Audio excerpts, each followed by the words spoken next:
इसकी आवाज।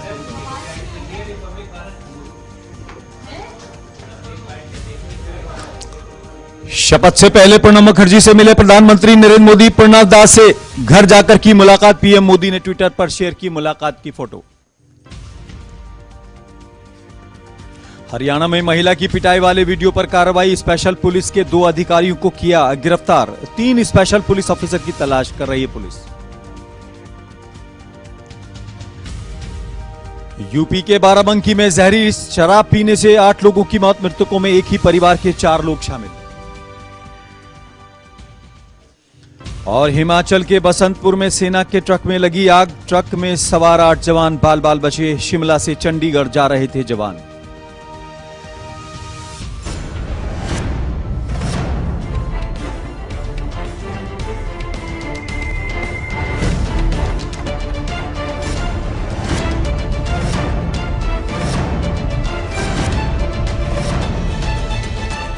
नमस्कार, जेके 24/7 न्यूज में आपका स्वागत है। मैं हूं आजाद खालिद, आपका मेजबान, और लेकर हाजिर हूं 2 का पंच 5 खबरों का यह बुलेटिन, जिसमें हमारे रिपोर्टर्स, प्रोड्यूसर्स हमारे साथ जुड़कर तमाम वो खबरें देने की कोशिश करते हैं जो अब तक बड़ी खबरें हैं।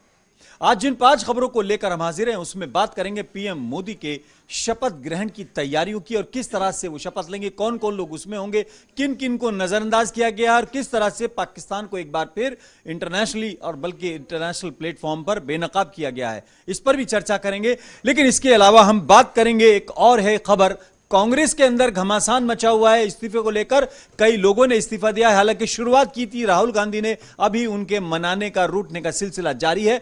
क्या होगा आखिरी फैसला, इस पर चर्चा करेंगे। इसके अलावा हमारे पास एक और खबर है, नक्सली हमला हुआ, इसमें 11 जवान घायल बताए जा रहे हैं, कई की हालत गंभीर भी है, इस पर चर्चा करेंगे। इसके अलावा हमारे पास एक और खबर है, एक बार फिर नकली शराब का कहर उत्तर प्रदेश में देखने को मिला है। किस तरह से इसके ऊपर कार्रवाई हुई है और कितने लोगों की मौत हुई है, इस पर चर्चा करेंगे। इसके अलावा हम एक खबर और है आपसे जुड़ी हुई है, गर्मी के कहर पर बात करेंगे। किस तरीके से मौसम में बदलाव है और दिल्ली एनसीआर और खास तौर से उत्तर भारत के अंदर जिस तरह से गर्म लहरों का बल्कि हवाओं का प्रकोप है, उस पर चर्चा करेंगे। लेकिन सबसे पहले निशांत राय को जोड़ते हैं अपने साथ और बात करते हैं पीएम मोदी की शपथ ग्रहण की तैयारियों की और किस तरह से देखा जाए दूसरे टर्म में पीएम मोदी जो है, पहले शपथ ग्रहण को लोगों को अभी तक याद होगी, भूले नहीं होंगे। अब फिर 30 तारीख में तैयारियां जारी हैं। कौन कौन लोग होंगे, किन किन को नजरअंदाज किया गया, हालांकि इसको नजरअंदाज ना कहा जाए, लेकिन कम से कम किन किन लोगों की लिस्ट बनी है जिनको बुलाया जा रहा है। निशांत, क्या जानकारी आपके पास? देखिए, पहले अंतर्राष्ट्रीय बात करते हैं। भारत ने विदेश नीति की शुरुआत पिछली बार भी शपथ समारोह से कर दी थी, इस बार भी शपथ समारोह से विदेश नीति की शुरुआत कर दी। पिछली बार 7 देशों को बुलाया गया था, इस बार बिम्स्टेक देशों को बुलाया गया। बिम्स्टेक में वो देश हैं जो वे ऑफ बंगाल के किनारे पर हैं और सीधे तौर पर भारत से उनके काफी हित जुड़े हुए हैं।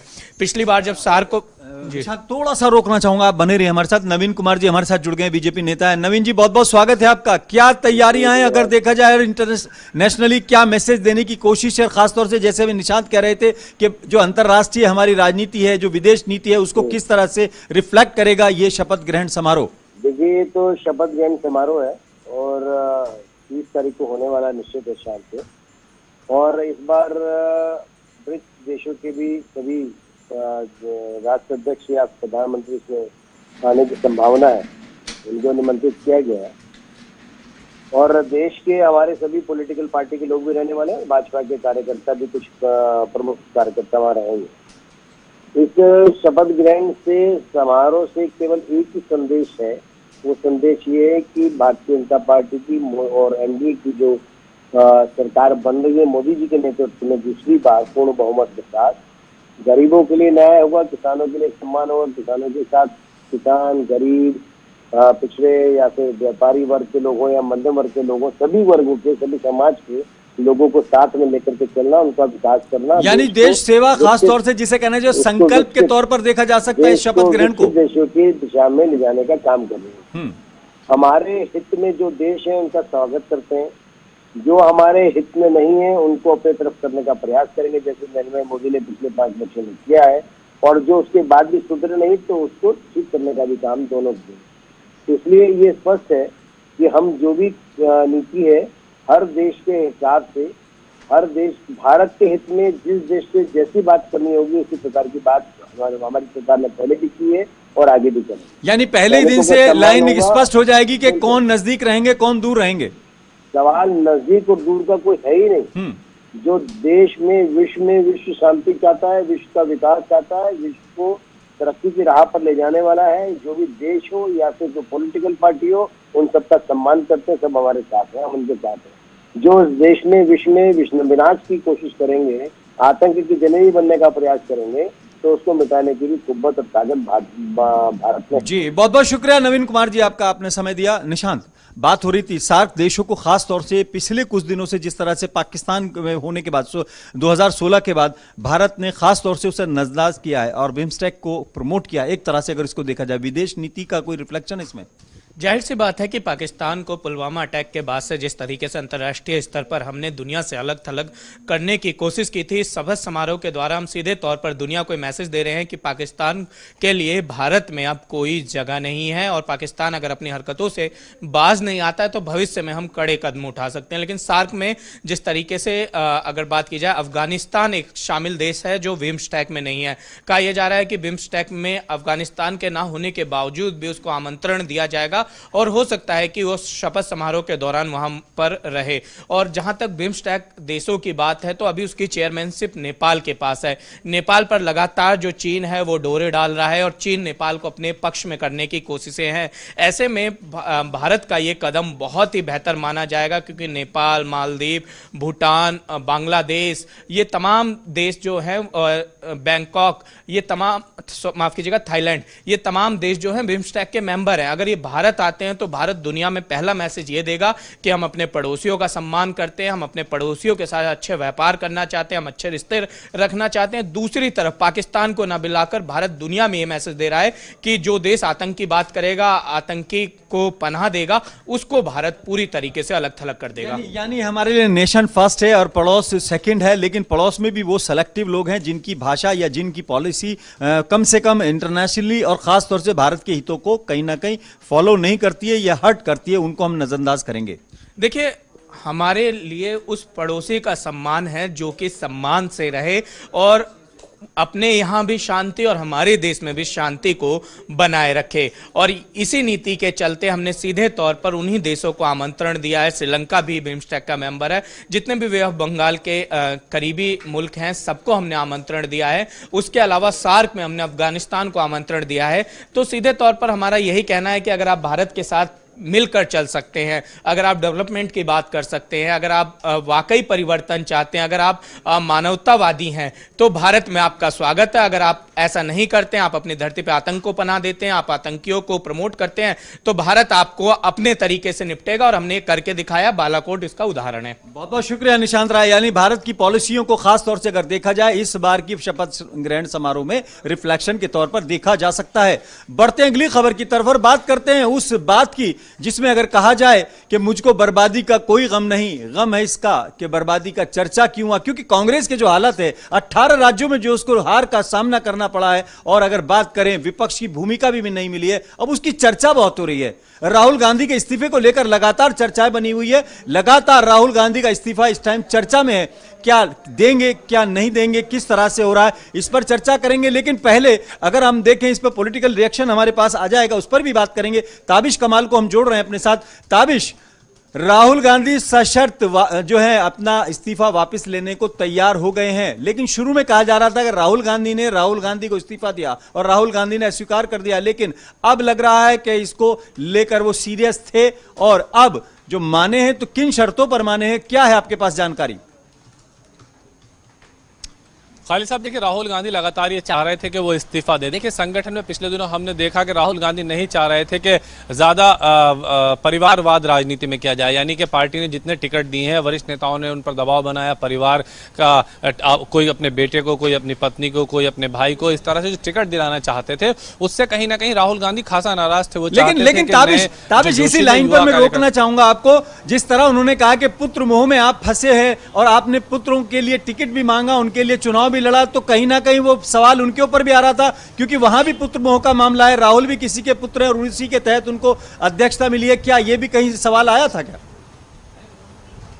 देखिए बहुत सारे लीडर्स ऐसे हैं जिनके पास ऑलरेडी बहुत कुछ है। कमलनाथ को अगर देखा जाए तो मध्य प्रदेश के मुख्यमंत्री हैं, लेकिन उसके बावजूद अपने बेटे को छिंदवाड़ा से उन्होंने चुनाव लड़ाया। नकुल नाथ को हालांकि नकुल जीतने में सक्सेस हुए। दूसरी तरफ अगर देखा जाए तो हरियाणा के मुख्यमंत्री भूपेंद्र हुड्डा जो रहे हैं, उनके बेटे दीपेंद्र हुड्डा चुनाव लड़े, दोनों चुनाव हार जाते हैं। ऐसे बहुत सारे उदाहरण है पूरे हिंदुस्तान के अंदर जहां पर कई बड़े वरिष्ठ नेताओं ने खुद भी चुनाव लड़ा और अपने बच्चों के लिए, अपने भाई के लिए, अपनी पत्नी के लिए टिकट मांगा। तो कहीं ना कहीं ये एक बड़ी परेशानी थी कांग्रेस के अंदर, परिवारवाद जो बड़ा ज्यादा फैलता जा रहा है कांग्रेस के अंदर। राहुल गांधी नहीं चाहते थे कि इतना ज्यादा परिवारवाद फैले और इतने ज्यादा परिवारवाद के रूप में टिकट दिए जाएं। आप टिकट लीजिए, चुनाव लड़िए, तो एक परिवार से एक ठीक है, लेकिन परिवारवाद के नाम पर चुनाव लड़ना, पार्टी को इसका नुकसान पहुंचाना, युवा जो कार्यकर्ता है उनको कहीं ना कहीं बैकफुट पर पहुंचाना, और इसीलिए ताबिश में थोड़ा सा रोकना चाहूंगा आपको, एक सेकंड आप रुके रहिए, हमारे साथ बने रहिए। जेपी अग्रवाल साहब हमारे साथ जुड़ गए। जेपी अग्रवाल साहब, बहुत बहुत स्वागत है आपका।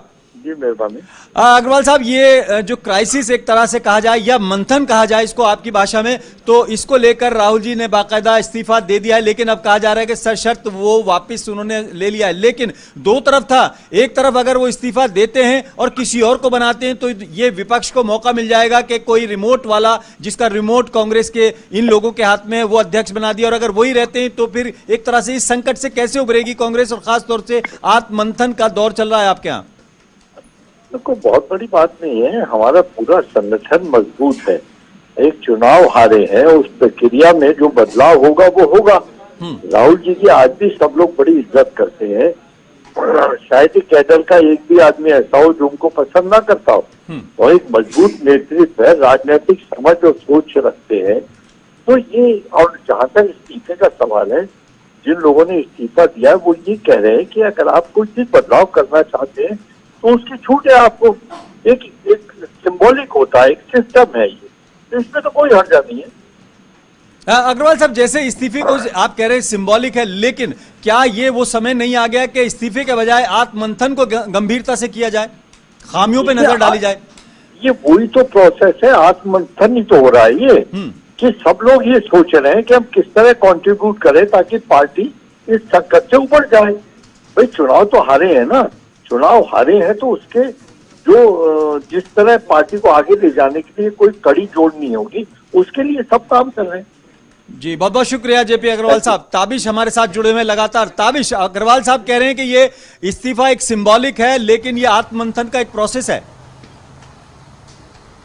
बिल्कुल, देखिए अब कांग्रेस के पास ही कहने के लिए कुछ बचा नहीं है। कांग्रेस अपना धरातल धीरे धीरे खत्म करती जा रही है, खोती जा रही है, और ऐसे में आने वाले समय में बहुत महत्वपूर्ण विधानसभा के चुनाव आने वाले हैं। दिल्ली देश की राजधानी, यहाँ पर चुनाव है, हरियाणा के अंदर चुनाव है, ऐसे कई राज्य हैं जहाँ पर आने वाले 6 से 7 महीने के अंदर चुनाव होने वाले हैं। कांग्रेस पार्टी को नए संगठन की जरूरत है, नए तरीके से खड़े होने की जरूरत है। दिल्ली देश की राजधानी है, 15 साल कांग्रेस पार्टी ने यहाँ पर एक छत्र राज किया, बावजूद उसके यहाँ से कांग्रेस पार्टी कई सीटों पर अपनी जमानत जब्त करा लेती है, तो बहुत बड़ी बात है कांग्रेस को। ताबिश, एक सवाल जेपी अग्रवाल साहब से बात करने के बाद जहन में आया, जैसे वो कह रहे थे कि चुनाव हार गए, कोई बड़ी बात नहीं है, लेकिन इस चुनाव को अगर देखा जाए, इस हार को अगर देखा जाए, 18 राज्यों में बिल्कुल एक तरह से लोकसभा के अंदर सुपड़ा साफ हो गया है। 18 राज्यों की बात कर रहा हूं मैं। और अगर बात करें दिल्ली के अंदर लाखों वोटों से 7 कैंडिडेट हारे हैं, और हैवीवेट कैंडिडेट थे, सारे बड़े हैवीवेट। तो क्या लगता है ये इतना हल्का लिया जा रहा है, जो हुआ सो हुआ टाइप?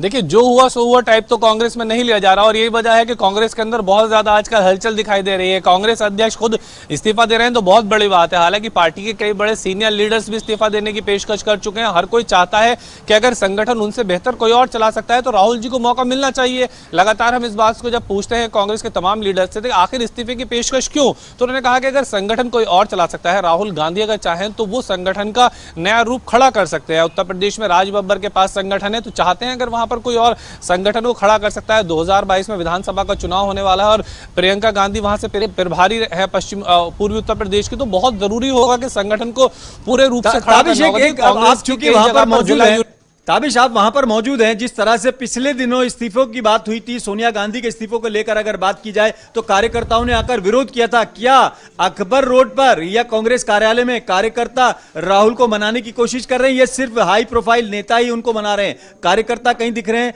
अकबर रोड खाली बताया जा रहा है, ऑफिस बिल्कुल खाली साहब जी। अकबर रोड तो खाली नजर आ रहा है, खाली का नजारा है। कहीं ऐसा नहीं लग रहा है कि राहुल गांधी के फेवर में कोई धरना प्रदर्शन हो रहा हो या कार्यकर्ता वो बैठ करके टेंट तंबू लगा करके किसी तरह से उनका मनोबल बढ़ाने की कोशिश कर रहे हो कि हम आपके साथ हैं, आप पीछे मत हटिए। ऐसा कहीं नजारा नजर नहीं आ रहा है। लेकिन जो सीनियर लॉबिंग है वो जरूर नजर आ रही है। जिस तरह से लगातार नाम चल रहा था कि सोनिया गांधी के राजनीतिक सलाहकार अहमद पटेल उनको मनाने की कोशिश कर रहे हैं, और सुना यह है कि राहुल गांधी अहमद पटेल की बहुत ज्यादा बात मानते हैं और इसीलिए सशस्त्र इस्तीफा वापस लेने की बात कर रहे हैं। वेणुगोपाल लगातार उनसे बात करने की कोशिश कर रहे हैं। पार्टी के लगातार जो महासचिव हैं वो उनको समझाने की कोशिश कर रहे हैं। हालांकि बीजेपी से एक राजनीतिक ड्रामा करार दे रही है। वो इस बात को कह रही है कि ये एक राजनीतिक ड्रामा है। राहुल को, क्योंकि अध्यक्ष तो राहुल को ही रहना है, इसलिए दिखाने की कोशिश की जा रही है कि राहुल तो अध्यक्ष नहीं रहना चाहते थे, लेकिन पार्टी ने उन्हें जबरदस्ती अध्यक्ष बनाया क्योंकि वो एकमात्र नेता ऐसे हैं जो पार्टी को साथ लेकर के चल सकते हैं। बीजेपी तो बार बार इस बात का आरोप लगा रही है। लेकिन ताबिश, जो आप कह रहे हैं कि बीजेपी इसको भले ही ड्रामा बता रही है, लेकिन बीजेपी के अंदर एक खेमा ऐसा भी है जो कहती है राहुल गांधी के होने से बीजेपी को फायदा होता है। अभी तक जितनी भी जीत है देखा जाए तो बीजेपी को बड़ा फायदा हो, ऐसी भी कोई चर्चा है क्या? इसे सटायर के तौर पर कहा जाए या बीजेपी की ज्यादा व्यंग होता है? देखिए जी, व्यंग है ये व्यंग है एक तरह का। खालिद साहब, ये व्यंग है एक तरह का। व्यंग कहा जाए या तंजिया मजाक कहा जाए, ये मजाक कहा जाता है राहुल गांधी के लिए कि उनके रहने से बीजेपी लगातार जीतती जा रही है। ये कहीं ना कहीं एक व्यंग है राहुल गांधी पर। जी, बहुत बहुत शुक्रिया ताबिश कमाल, आपने विस्तार से जानकारी दी। आप नजर बनाए रखें, खास तौर से अकबर रोड की उस हलचल पे भी नजर रखें जो राहुल गांधी को मनाने की कोशिश करेगी। बढ़ते हैं अगली खबर की तरफ और बात करते हैं अब उस नक्सली अटैक की जो लगातार भारत के लिए, सुरक्षा व्यवस्था के लिए और भारत की सुरक्षा एजेंसीज के लिए चैलेंज बनता जा रहा है। और एक बार फिर झारखंड के अंदर एक ऐसा नक्सली हमला हुआ है जिसके अंदर आईडी ब्लास्ट किया गया। 14 जवान घायल बताए जा रहे हैं, कई की हालत गंभीर बताई जा रही है। उनको बाकायदा मेडिकल एड के लिए एयरलिफ्ट कराया गया और उनको जो है चिकित्सा मुहैया कराई जा रही है। लेकिन एक बार फिर सवाल खड़ा हो गया है कि नक्सली आतंक आखिर इतना बेकाबू क्यों होता जा रहा है, क्योंकि लगातार चाहे गढ़चिरौली की बात करें या कहीं और की बात करें, इस तरह के हमले हमारे साथ हो रहे हैं। संदीप हमारे साथ हैं, क्या आपके पास लेटेस्ट अपडेट है संदीप, अगर देखा जाए इस पूरे मामले में? देखिए, जो अभी तक जितने भी जवान जो घायल हुए हैं उनको रांची के अस्पताल में एयरलिफ्ट करके ले जाया जा रहा है ताकि उनका इलाज कराया जा सके। लेकिन ये एक गंभीर वो है, सोचने लायक विषय है, क्योंकि जिस तरह से हम लोग आतंक, जो बाहरी आतंक की गतिविधियों से लड़ाई से जूझ रहे हैं, उसी तरह से देश के अंदर के पल रहे नक्सलियों का इलाज भी करना बहुत ज़्यादा जरूरी है। आपने गढ़चिरौली की बात की, बता दो 30 अप्रैल को वहाँ पे हमला हुआ था और करीब 15 जवान जो थे इसी आईडी ब्लास्ट के हमले में शहीद हो गए थे। तो एक तरह से जहाँ देश की जो सरहद पे जो जवान लड़ते हैं वो देश की सुरक्षा करते हैं, वहीं दूसरी तरफ देश के अंदर उनको इस तरह से धोखा ही होगा उनके साथ में कर देना। आपको बनाए रखूंगा। हमारे साथ दिनेश नैन जी जुड़ गए हैं। दिनेश नैन साहब, बहुत बहुत स्वागत है। रक्षा विशेषज्ञ हैं और आर्मी में काफी दिन काम किया है, सेवाएं दी हैं अपनी देश को। नैन साहब, लगातार ये चैलेंज बढ़ता जा रहा है, बल्कि कहा जाए कॉम्प्लिकेटेड होता जा रहा है। भले ही हम सीमाओं पर अपने आप को बहुत मुस्तैद मान रहे हैं और मुस्तैद हैं हमारी फौजें, हमारी सेनाएं, और लगातार मुंह तोड़ जवाब दे रही हैं, लेकिन अंदर जिस तरह के हालात बन रहे हैं ये भी चिंताजनक हैं। देखिए खालिद जी, ये अगर आप देखें रेड कॉरिडोर जो कि आपका बिहार से लेकर के और नीचे कर्नाटक तक फैला हुआ है, इस रेड कॉरिडोर के अंदर जो नक्सलवाद की जो हमारी समस्या सालों से चली आ रही है, इसको घी में तेल डालने का या आग में तेल डालने का काम जो है, ये ज्यादातर सीपीआई और सीपीआईएम के जो कार्यकर्ता है वो करते आए। तो पुराने जो इसका इतिहास रहा है, और धीरे धीरे करके अब इन लोगों की खुद की जमीन खिसक रही है। जहां तक सवाल अभी ग्राउंड के ऊपर की बात है कि जो अभी गढ़चिरौली में हुआ, अगर आपको याद हो तो 9 अप्रैल को, 8-9 अप्रैल के आसपास 100 के करीब माओइस्ट ने जो है एक हमारे एक राजनेता की और एक 4-5 उनके साथ सैनिकों की हत्या की थी, वो दांतेवाड़ा इलाके के अंदर। उसके बाद में जीरम घाटी का जिक्र कर रहे हैं जिसमें वीसी शुक्ला और महेंद्र कामा वगैरह मारे गए थे, आप उसी का जिक्र कर रहे हैं शायद? जी, मैं उसी का बड़ा एम्बुश था, बहुत बड़ा अटैक था। वो काफी बड़ा एम्बुश था। उसके अंदर तो अनुमान था कि 100 से 150 के बीच में ये जो है नक्सल्स जो है इन्होंने मिलकर के वो अटैक किया था जी। परंतु जो अटैक 30 अप्रैल को आपका गढ़चिरौली में भी हुआ, जिसके अंदर 15 जवान शहीद हुए, उसके अंदर भी 30 किलो के करीब एक्सप्लोजिव यूज, ऐसे अनुमान लगाया गया पूरा देख करके टेक्निकल लोगों द्वारा, कम से कम 30 किलो के करीब वहां पे जो है वो आईडी ब्लास्ट लगाया गया था। और साथ में हमारे 15 जवान जो है वो शहीद हुए थे। और साथ ही साथ अगले ही दिन पूरे के पूरे महाराष्ट्र स्टेट के अंदर सरकार को चुनौती दे दी गई थी जितने भी क्षेत्र हैं वहां के आसपास के इसके गढ़चिरौली के पास धनौरा जहाँ पे आज किस्सा हुआ है, हाँ। बैनर लगा दिए गए थे कि कोई भी खबरदार, कोई भी आदमी इस हिली एरिया के लेकिन नैन साहब, सवाल ये है कि एक तो जो भौगोलिक स्थिति है और सीमाओं का खास तौर से विवाद है, इसके अलावा अगर देखा जाए जो इंटरनल सिक्योरिटी है वो कहीं ना कहीं सवालों के दायरे में है। क्योंकि अगर आप बात करें मध्य प्रदेश के जो डिपो है, सरकारी डिपो, वहां से 64 से ज्यादा ट्रक, हालांकि वो 100 ट्रक बताए जाते हैं, लगभग कई सौ टन जो है विस्फोटक वो गायब है और उसकी एफआईआर तो दर्ज है, लेकिन अभी तक उसकी कोई, अगर जिसे कहते हैं, फॉलोअप नहीं है। ये आरोप है या हमारी खबर है, लेकिन क्या ये विस्फोटक सिर्फ आतिशबाजी बनाने के लिए तो नहीं ले गए होंगे, वो भी कहीं ना कहीं मिसयूज तो हुआ होगा। उसके अलावा अगर बात करें, जैसे अभी आपने कुछ पॉलिटिकल पार्टियों के नाम भी लिए हैं, लेकिन क्या ये सिर्फ कह देने से काम चलेगा? लेकिन ये तो चिंता का विषय है कि अंदर हम इतने कहीं ना कहीं निशाने पर रहते हैं। खाली भी देखिए, ऐसा है, अभी मैं फिर दोहराऊंगा, सशक्त प्रधानमंत्री, सशक्त सरकार, पूर्ण बहुमत, मेरे 29 के करीब, मतलब राज्यों के 20 से ऊपर के राज्यों में, 22-23 राज्यों में सरकार होना, मैं समझता हूं कि भाजपा के पास में अभी इस टाइम पे इस समस्या का समाधान करने का पूर्ण समर्थन है, चाहे वो राज्यों के स्तर पे हो और चाहे वो सेंटर के स्तर पे। आपको लगता है कि वक्त आ गया कि इस पर भी सख्ती से कार्रवाई होनी चाहिए? बहुत बहुत शुक्रिया नैन साहब, आपने समय दिया और इस पर बात करेंगे। संदीप, एक लास्ट कमेंट, आपके पास लेटेस्ट कोई जानकारी? जैसे कहा जा रहा है 3 से ज्यादा जवानों की हालत गंभीर है। देखिए, अभी तो जो भी घायल हैं उनका इलाज चल रहा है और अभी तक अपडेट यही था उसमें कि जितने भी जो घायल जवान हैं उन्हें एयरलिफ्ट करके रांची के अस्पताल में ले जाया गया ताकि उनको अच्छा इलाज दिया जा सके। लेकिन ये सोचने वाला विषय है कि जिस तरह से बाहर का आतंकवादी से हम लोग बाहर के लोहा मनवाती है हमारी सेना, और ये जो नक्सली होते हैं देश के अंदर के ही लोग होते हैं, हमें अंदर भी ध्यान देना होगा। बहुत बहुत शुक्रिया संदीप।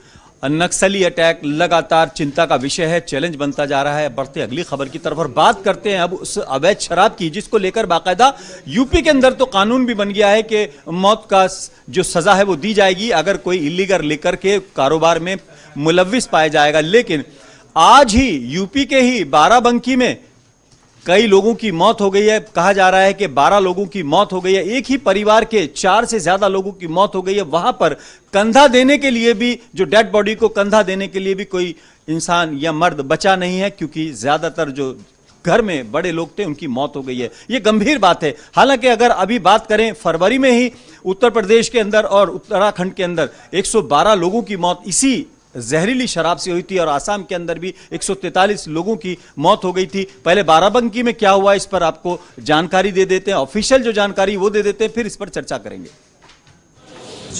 अब हम तो यही रहते हैं बाराबंकी में। वो कल शाम को एक किसी दारू मंगा करके पिए, इसमें तो कई लोग पिए, तो कई लोग मर भी चुके हैं, कई बीमार हैं, कई भर्ती हो गए। ये जो बीमार है क्या लगते हैं आपको, क्या नाम है? फादर सुंदर सिंह। थोड़ा आराम से बोलिए। सुंदर सिंह। क्या लगते हैं आपको? पिताजी। कब आपको पता चला कि इनकी तबीयत? हमको तो आज सुबह पता चला।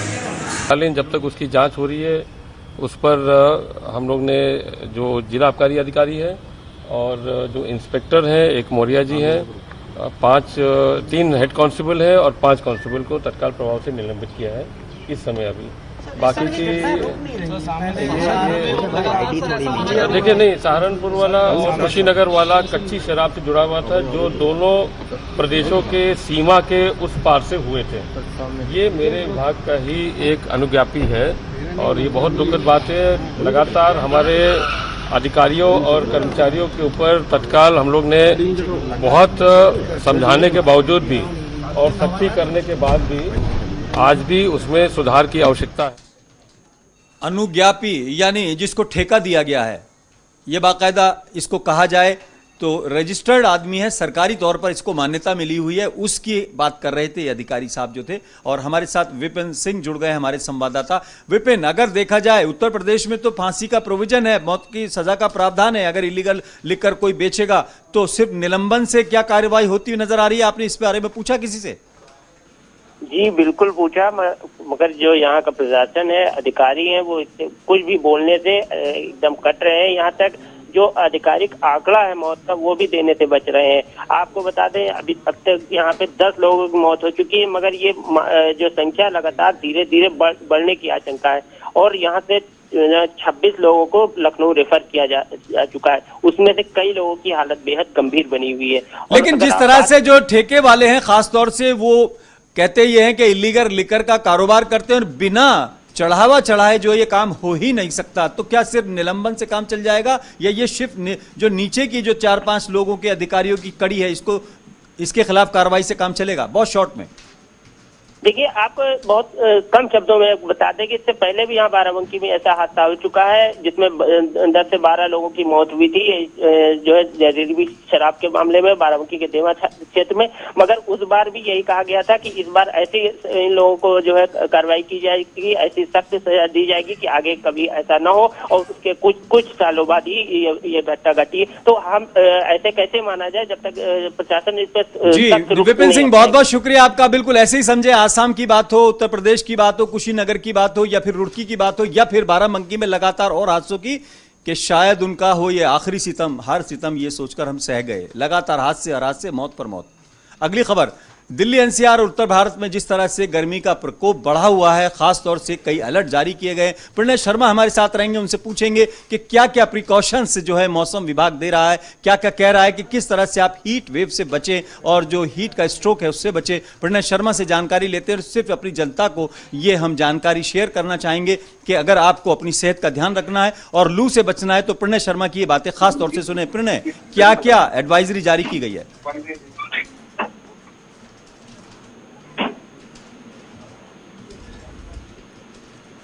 प्रणय शर्मा, आपको आवाज मिल रही है हमारी? जी जी जी। प्रणय, हमारे दिल्ली एनसीआर उत्तर भारत की जनता को थोड़ा सा आप एडवाइस करें, क्या क्या एडवाइजरी जारी की गई है? गर्मी का कितना प्रकोप है, कितने दिन का अलर्ट है, ये थोड़ा जानकारी। देखिए, निश्चित तौर पर मैं बताना चाहूंगा कि जो मौसम विभाग की तरफ से अलर्ट जारी किया गया है वो खास तौर से अगर हम दिल्ली की बात करें, हरियाणा की बात करें, ये 2 मैदानी इलाके खास तौर से हैं, खासतौर से दिल्ली और एनसीआर का इलाका जिसमें नोएडा भी आ जाता है, गाजियाबाद भी आ जाता है, जहाँ 2 दिन तक जो लू चलने का प्रकोप है वो लगातार जारी रह सकता है। इसके अलावा तापमान 43 नहीं 44 और 45 डिग्री के बीच रहेगा। तो आप इससे अंदाजा लगा सकते हैं आजाद जी की इस वक्त जब मैं फोनो दे रहा हूँ, मैं ऑफिस से इस वक्त बाहर हूँ, तो कितनी ज्यादा गर्मी होगी। आप भी अंदाजा लगा सकते हैं कि मैं भी रोजे में हूँ, मुझे पानी की बहुत शिद्दत से कमी महसूस हो रही है। आप भी ख्याल रखें अपना, और अपना ख्याल रखें, जनता भी ख्याल रखें, खासतौर से हीट वेव से बचने के लिए। और 2 के पंच में आज फिलहाल इतना ही। बहुत बहुत शुक्रिया प्रणय। अब अपने मेजबान आजाद खालिद को इजाजत दें।